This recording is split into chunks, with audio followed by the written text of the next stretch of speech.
You're not failing your diet, your dessert options are failing you. 3 Ninja Creami flavors, high protein, low carb, and every bite still tastes like the real thing. Today we're making banana cream, PB chocolate, and Snickerdoodle.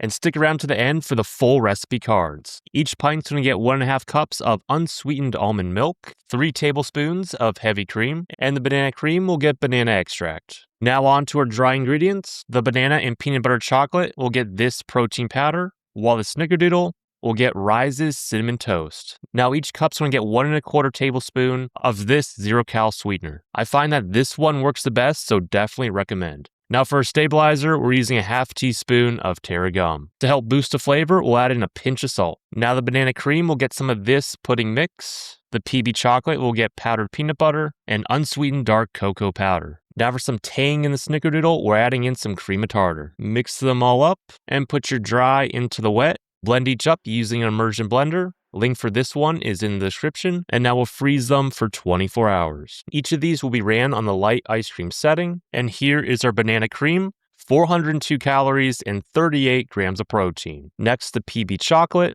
447 calories and 44 grams of protein. And lastly, the Snickerdoodle, 409 calories and 39 grams of protein. And as promised, here are the recipe cards for each flavor.